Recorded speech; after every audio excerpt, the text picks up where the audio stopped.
कहानी के आगाज में हमारी मुख्य किरदार लियू यिंग नजर आती है। वो बादलों के बीच एक विशाल ड्रैगन की पीठ पर सवार होकर आसमान की ऊंचाइयों को छू रही है। उसके चेहरे पर एक सुकून भरी मुस्कान तैर रही है, मगर अगले ही पल उसकी आंखें खुल जाती हैं और हकीकत सामने आती है कि ये सब महज एक हसीन ख्वाब था। जागने के बाद भी वो ख्यालों में खोई रहती है और बीते हुए लम्हों की यादें उसके जहन में ताजा होने लगती हैं। अचानक हम अतीत के पन्नों में चले जाते हैं। पुरानी यादों में लियू यिंग अपनी मालकिन के संग एक बग्घी में सफर कर रही होती है। रास्ते काटने के लिए वो एक किताब के पन्ने पलट रही थी, जिसमें एक आम इंसान और एक ड्रैगन की अनोखी प्रेम गाथा का जिक्र था। वो बड़े उत्साह से उस दिलचस्प कहानी के बारे में अपनी मालकिन को बताने ही वाली थी कि तभी उनकी बग्घी जोरदार झटके के साथ रुक जाती है। इस अचानक लगे ब्रेक की वजह से मालकिन का संतुलन बिगड़ता है और उनके पैर में मोच आ जाती है। बाहर झांकने पर पता चलता है कि रास्ते में कुछ बेबस और भूखे ग्रामीणों ने उनका रास्ता रोका था। भूखमरी के मारे उनकी हालत पस्त थी और वे बस निवाले की आस लगाए खड़े थे। एक लाचार आदमी लियू यिंग के पास आता है और गिड़गिड़ाते हुए कुछ खाने को मांगता है। उस इंसान की दयनीय हालत देखकर लियू यिंग का दिल पसीज जाता है और वो बिना कुछ सोचे अपना सारा खाना उसे सौंप देती है। इसके फौरन बाद वो मालकिन के रक्षकों को आदेश देती है कि वे जंगल से कुछ औषधियां खोज कर लाएं। उन जड़ी बूटियों का लेप बनाकर वो बड़े ही जतन से अपनी मालकिन के चोटिल पैर का इलाज करती है। इसी बीच जब उसकी नजर अनायास ही आसमान की तरफ उठती है तो उसे बादलों को चीरता हुआ एक ड्रैगन दिखाई देता है। वो इस अद्भुत नजारे को देखकर खुश हो ही रही थी कि चंद पलों में ही वो प्राणी आंखों से ओझल हो जाता है। दरअसल वो ड्रैगन बुरी तरह जख्मी था और अपनी उड़ान बरकरार ना रख पाने के कारण सीधा गहरे समंदर में जा गिरता है। अब नजारा समंदर की गहराइयों का होता है। पानी की सतह को चीरता हुआ हमारा नायक यूची बाहर आता है। उसके शरीर पर कई घाव थे। ये और कोई नहीं बल्कि वही रहस्यमयी ड्रैगन था जिसे कुछ देर पहले आसमान से गिरते हुए देखा गया था। उसी वक्त वहाँ इमॉर्टल ऑफ फेट यानी भाग्य के देवता प्रकट होते हैं। वो यूची को सलाह देते हैं कि उसे अब 7वें स्वर्ग की यात्रा करनी चाहिए ताकि वो खुद को हमेशा के लिए अमरता के सांचे में ढाल सके। लेकिन ये सफर आसान नहीं था। 7वें आसमान तक पहुंचने के लिए उसे सबसे पहले तीसरे स्वर्ग से एक बेहद प्राचीन और शक्तिशाली सुनहरा तावीज हासिल करना था, जिसे पाना लोहे के चने चबाने जैसा था। फिर भी इरादों का पक्का यूची उस जादुई तावीज को कब्जे में करने के लिए सीधे तीसरे स्वर्ग के राक्षसों के गढ़ में पहुंच जाता है। वहां मौजूद दानव उसे चुनौती देते हुए कहते हैं कि उनकी रखवाली से वो चीज ले जाना नामुमकिन है। चेतावनी देते ही वे खूंखार राक्षस यूची पर टूट पड़ते हैं, मगर वे इस बात से अनजान थे कि यूची की ताकत का कोई पैमाना नहीं है। दानवों के ताबड़तोड़ हमलों का यूची पर कोई असर नहीं होता, क्योंकि उसके भीतर मौजूद ऊर्जा का सुरक्षा कवच हर वार को नाकाम कर रहा था। राक्षसों की सारी जादुई शक्तियों ने यूची के सामने घुटने टेक दिए थे। इसके उलट यूची महज अपने एक जोरदार प्रहार से उन दैत्यों को धूल चटा देता है और उनकी जान लेकर वो बेशकीमती सुनहरा तावीज अपने नाम कर लेता है। कहानी का रुख फिर से लियू यिंग की ओर मुड़ता है। अगली सुबह वो अपनी मालकिन के संग चहलकदमी कर रही थी कि तभी उसकी निगाह जमीन पर पड़े एक लहूलुहान सांप पर पड़ती है। उस रेंगते हुए जीव को देखते ही उसके रोंगटे खड़े हो जाते हैं। दरअसल बचपन में उसे एक सर्प ने डस लिया था, जिस वजह से उसके दिल में सांपों को लेकर एक गहरा खौफ बैठ गया था। वो उससे दूर भागना चाहती थी, लेकिन उसकी मालकिन हुक्म देती है कि वो उस जीव को उठाए और उसकी मरहम पट्टी करे। मालकिन के आदेश से बंधी बेबस लियू यिंग उस सांप को अपने साथ घर ले आती है और एहतियात के तौर पर उसे एक पिंजरे में कैद कर देती है। हकीकत में वो कोई मामूली सांप नहीं बल्कि भेस बदला हुआ ड्रैगन किंग यूची था। जाहिर है एक आजाद राजा को सलाखों के पीछे रहना कतई रास नहीं आ रहा था और उसकी ये छटपटाहट लियू यिंग से छुपी नहीं रही। उसकी बेचैनी को भांपते हुए लियू यिंग उससे एक शर्त रखती है, अगर तुम मुझे नुकसान नहीं पहुंचाओगे तो मैं तुम्हें आजाद कर दूंगी। ये वादा लेकर वो उसे कैद से रिहा कर देती है। वक्त बीतने के साथ उस खौफनाक जीव के प्रति लियू यिंग के मन में हमदर्दी पनपने लगती है। उसे ऐसा महसूस होने लगता है कि मानो वो बेजुबान जानवर उसकी कही हर एक बात को बाखूबी समझ रहा है। और ऐसा होता भी क्यों नहीं, आखिरकार वो कोई जानवर नहीं बल्कि खुद शक्तिशाली ड्रैगन किंग था। कुछ समय बाद लियू यिंग खुद के लिए और उस मेहमान के लिए खाना परोसती है। उसने सांप के लिए कच्चे अंडे रखे थे, लेकिन यूची उन अंडों को नजरअंदाज करके लियू यिंग का पका हुआ लजीज खाना चट कर जाता है। ये नजारा लियू यिंग को हैरत में डाल देता है कि एक जीव को पके और कच्चे भोजन का फर्क कैसे मालूम है। हालांकि उसकी भयानक भूख को देखते हुए लियू यिंग चुपचाप अपनी मालकिन का बचा हुआ भोजन भी उसके सामने रख देती है, जिसे यूची पलक झपकने में सफाया चट कर जाता है। दावत यही खत्म नहीं होती, वो उसे बाद में चाय भी पिलाती है। जब सोने का वक्त आता है तो वो अपना बिस्तर उस घायल जीव के लिए छोड़ देती है और खुद जमीन पर एक चादर बिछाकर सो जाती है। आधी रात के सन्नाटे में यूची वापस अपने इंसानी रूप में आ जाता है। वो जमीन पर सो रही लियू यिंग को कोमलता से उठाकर बिस्तर पर लेटा देता है और खुद भी उसी के बगल में लेट जाता है। नींद में बेसुध लियू यिंग पूरे बिस्तर पर करवटें बदलती रहती है और आखिरकार अनजाने में यूची के ऊपर ही अपना सर रखकर गहरी नींद में सो जाती है। पौ फटने से ठीक पहले लियू यिंग के जागने का वक्त होने पर यूची दोबारा सर्प का वेश धर लेता है। सुबह जब लियू यिंग की आंखें खुलती हैं, तो खुद को नर्म बिस्तर पर पाकर वो गहरी उलझन में पड़ जाती है। वो सोचने पर मजबूर हो जाती है कि रात को तो वो फर्श पर सोई थी, फिर वो बिस्तर तक कैसे पहुंची। नाश्ते के वक्त वो यूची को खाना खिलाते हुए कहती है कि अब तुम्हारे जख्म भर चुके हैं, इसलिए मैं कल तुम्हें दूर उन वादियों में आजाद कराऊंगी। उसी वक्त एक नीली चिड़िया अपनी चोंच में लियू यिंग के लिए खूबसूरत सा फूल दबाए वहां पहुंचती है, मगर कमरे के भीतर ड्रैगन किंग यानी यूची के रौबदार आभा मंडल को महसूस करते ही वो नन्ही चिड़िया खौफजदा हो जाती है और पलक झपकते ही वहां से उड़ जाती है। अपनी उस प्यारी चिड़िया को यूं घबराकर भागते देख लियू यिंग का मन काफी उदास हो जाता है। अगली सुबह जब लियू यिंग की आंखें खुलती हैं, तो एक प्यारा सा सरप्राइज उसका इंतजार कर रहा होता है। उसकी मेज पर उसकी सबसे पसंदीदा मिठाई और केक रखा हुआ था। इसे देखकर उसके चेहरे पर खुशी की लहर दौड़ जाती है, लेकिन वो इस पहेली को नहीं सुलझा पा रही थी कि आखिर इतनी सुबह ये तोहफा यहाँ किसने रखा है। इसके बाद जब वो मजे से वो केक खा रही होती है, तो उसे अचानक उस घायल सांप की शिद्दत से याद सताने लगती है। बेचैन होकर लियू यिंग फौरन यूची की तलाश में जुट जाती है, लेकिन काफी ढूंढने के बाद भी वो जीव उसे कहीं दिखाई नहीं देता। निराश होकर लियू यिंग मन ही मन ये मान लेती है कि शायद जंगल में छोड़ आने वाली कल की उसकी बात सुनकर उस सांप का दिल टूट गया है और वो खफा होकर उसे हमेशा के लिए छोड़कर चला गया है। इसी भारी और दुखी मन के साथ जब वो घर से बाहर कदम रखती है, तो अचानक ड्रैगन किंग एक आकर्षक इंसानी रूप धरकर उसके ठीक सामने आकर खड़ा हो जाता है। एक अजनबी को यूं अचानक अपने सामने पाकर लियू यिंग दहशत में आ जाती है। उसे डरा हुआ देखकर यूची उसे अपनी सच्चाई बताता है कि वो कोई रेंगने वाला मामूली सांप नहीं है, बल्कि वो एक शक्तिशाली ड्रैगन किंग है। वो उससे गुजारिश करता है कि उस दिन उसकी जान बचाकर लियू यिंग ने जो बड़ा एहसान किया है, उसके बदले में वो उसे कोई मुंह मांगा तोहफा देना चाहता है। मगर खौफ के मारे लियू यिंग उस वक्त कुछ भी सुनने या लेने को तैयार नहीं थी और घबराहट में वहां से उल्टे पांव भाग खड़ी होती है। लियू यिंग की इस प्रतिक्रिया को देखकर यूची सीधा इमॉर्टल ऑफ फेट यानी भाग्य के देवता के दरबार में जा पहुंचता है।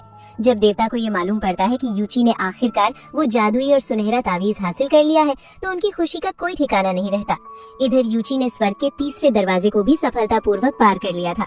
इसी वजह से वो भाग्य के देवता से कहता है कि इन तमाम जद्दोजहद के बाद अब उसे अपनी आत्मीय शांति के लिए कुछ दिनों की मोहलत और ब्रेक की जरूरत है और इस खाली समय में वो इंसानी दुनिया में वापस जाकर कुछ वक्त बिताना चाहता है।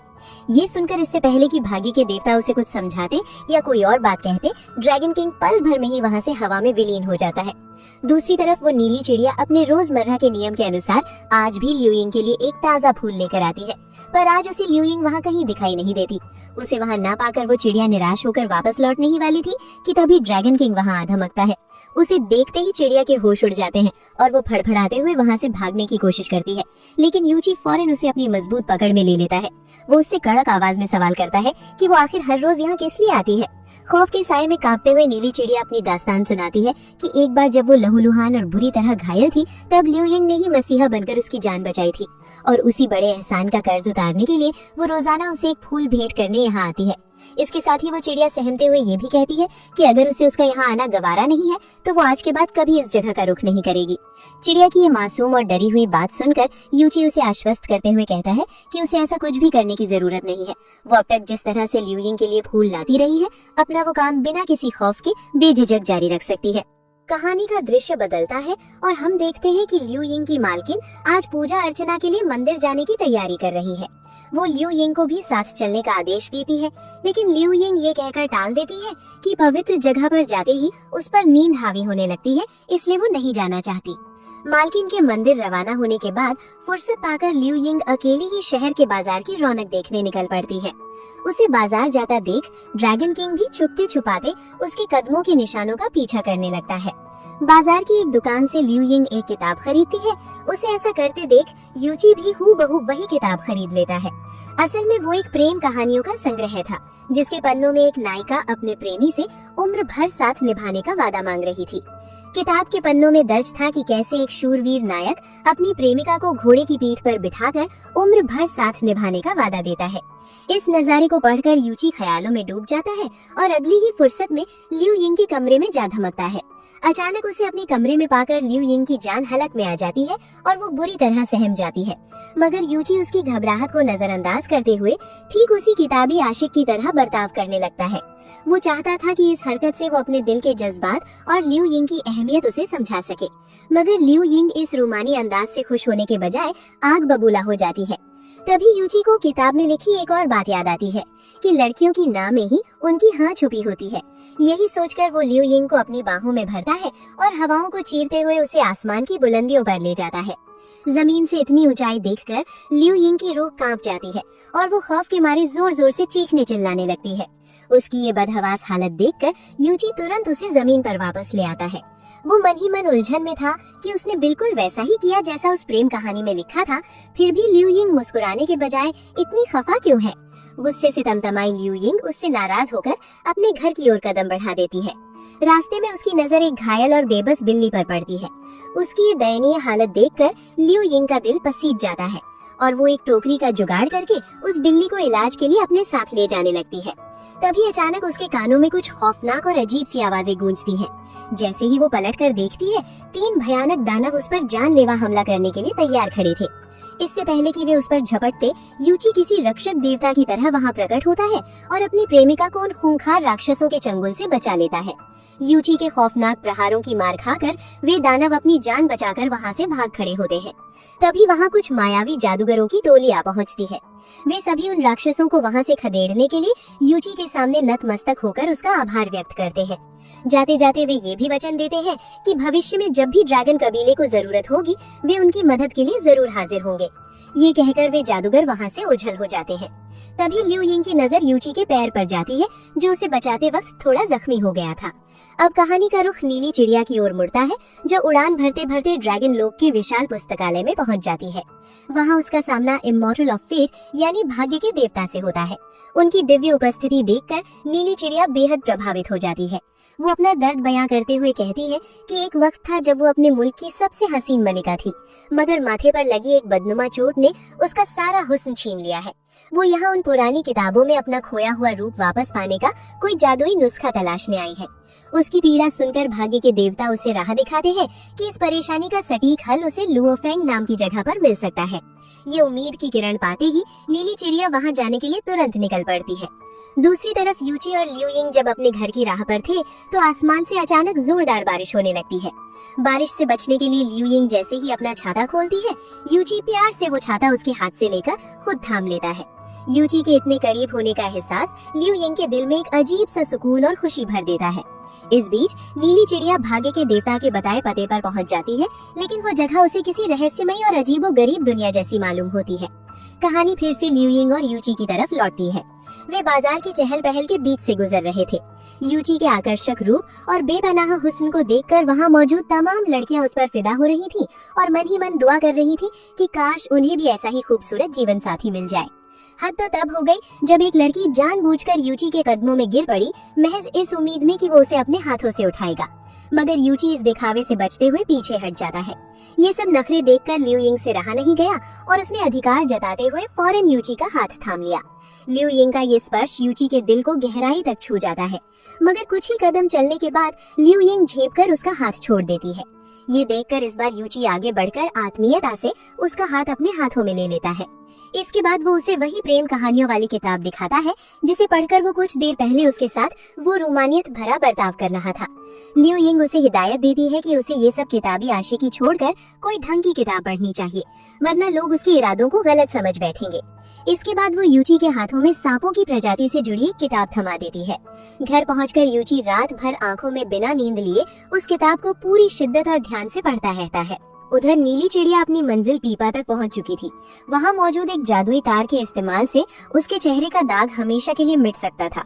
जैसे ही वो उस जादुई तार को चुराने के लिए हाथ बढ़ाती है, वहाँ के पहरेदार उसे रंगे हाथों पकड़ लेते हैं और उसे घसीटते हुए राजा के दरबार में पेश करते हैं। उसकी इस गुस्ताखी को देखकर राजा फौरन उसे मौत के घाट उतारने का फरमान सुना देता है।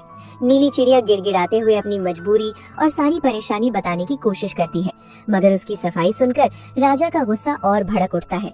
हालांकि वो उसे जान से मारने का फैसला बदल देता है, लेकिन सजा के तौर पर उसकी सारी आध्यात्मिक शक्तियां छीन लेता है और उसे 100 सालों तक गुलामी की बेड़ियों में जकड़ देता है। कहानी फिर से यूची के इर्द गिर्द घूमती है, जिसने अब तक सांपों वाली वो पूरी किताब पढ़ ली थी। उस किताब के पन्नों में लिखा था कि एक सर्प अपने ऊपर हुए एहसान का कर्ज चुकाने के लिए अपनी जान बचाने वाली लड़की के सामने शादी का प्रस्ताव रखता है। इसी से प्रेरणा लेकर यूची भी बिना वक्त गवाए लियू यिंग को जीवन साथी बनने का प्रस्ताव दे डालता है, लेकिन लियू यिंग उसकी इस बात का कोई सीधा जवाब नहीं देती। इसके बजाय वो नींद आने का बहाना बनाकर उसे वहाँ से चले जाने को कहती है। यूची मायूस होकर पूछता है कि आखिर वे दोनों पहले की तरह बेझिझक एक ही कमरे में क्यों नहीं रह सकते। इस पर लियू यिंग उसे समझाती है कि इंसानों की दुनिया में बिना शादी के ऐसा करना मुमकिन नहीं है।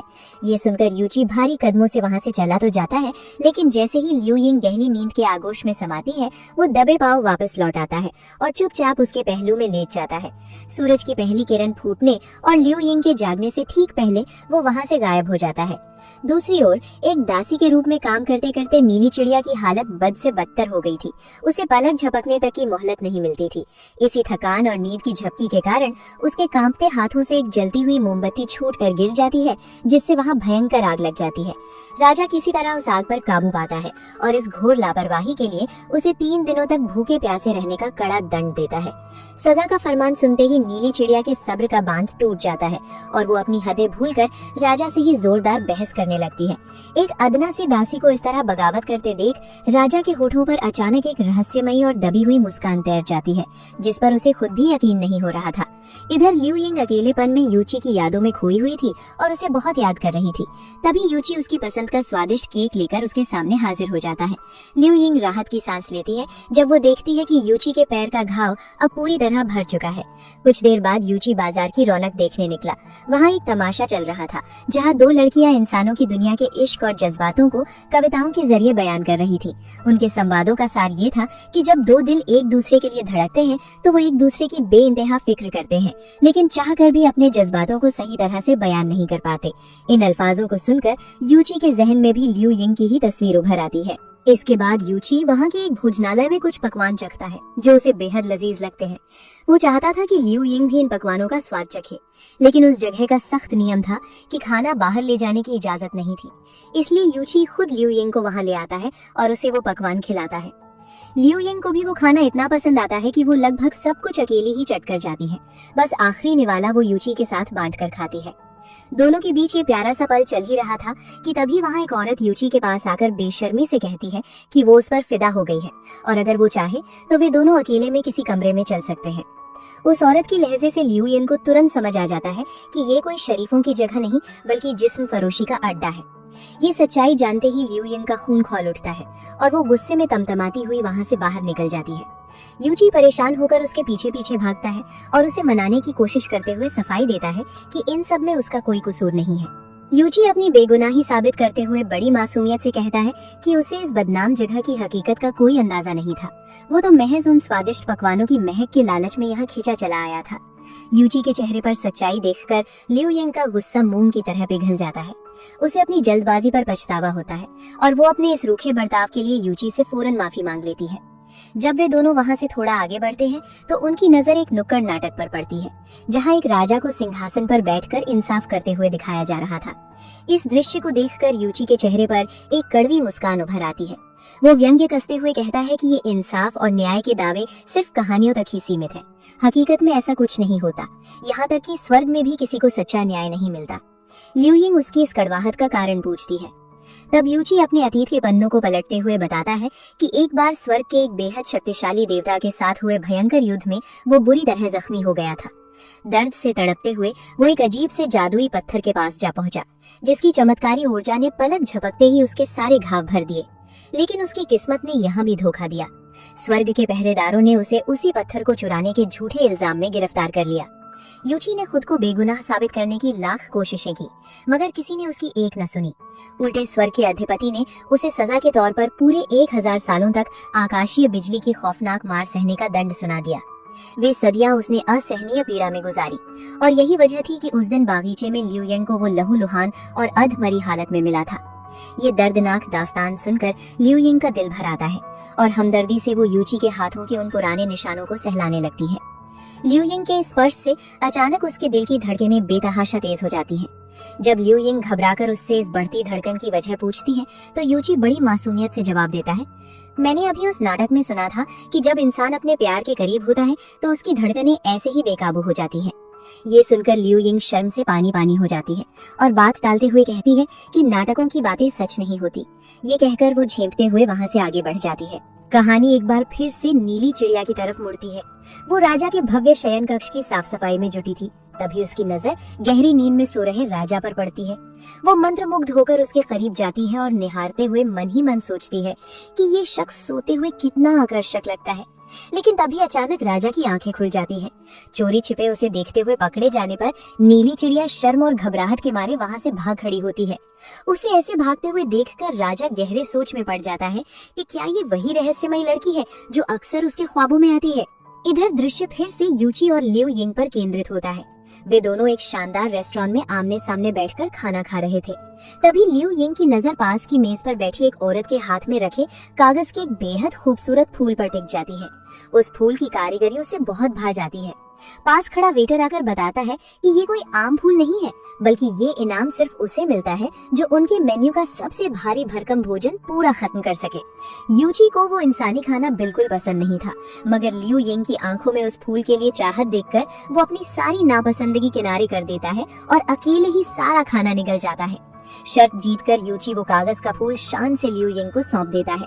इस प्यारे से तोहफे के साथ वे दोनों घर की ओर निकल पड़ते हैं ताकि लियू यंग उस घायल बिल्ली का आखिरी इलाज करके उसे आजाद कर सके। रास्ते में यूची लियू यंग को अपने हाथों से बना एक कागज का ड्रैगन भेंट करता है। इसे पाकर लियू यंग का चेहरा खुशी से खिल उठता है। इसी बीच जब यूची प्यार से उसके सिर पर हाथ फेरने की कोशिश करता है तो वो झिझक कर पीछे हट जाती है। यूची उसकी आंखों में देखते हुए सीधे अल्फाजों में कहता है, तुम्हें देखकर मेरे दिल में तुम्हारे लिए बेपनाह मोहब्बत उमड़ रही है। यूची का ये इजहार सुनकर इस बार लियू यंग पीछे नहीं हटती। कुछ देर सफर करने के बाद वे उस बिल्ली के पास पहुंचते हैं। रात घिर आई थी, इसलिए वे दोनों वहीं रुकने का फैसला करते हैं। लियू यंग बिल्ली का इलाज करके आखिरकार उसे जंगल में आजाद कर देती है।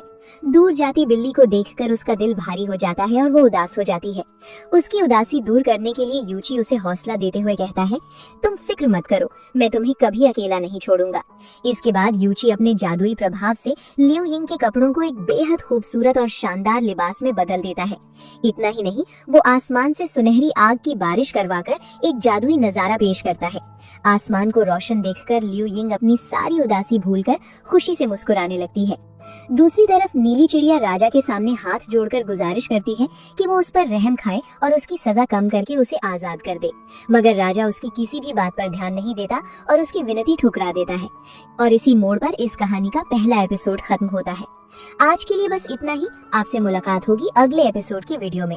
तब तक के लिए आप सभी अपना बहुत ख्याल रखिएगा। स्वस्थ रहें और मस्त रहें। Take care, bye bye.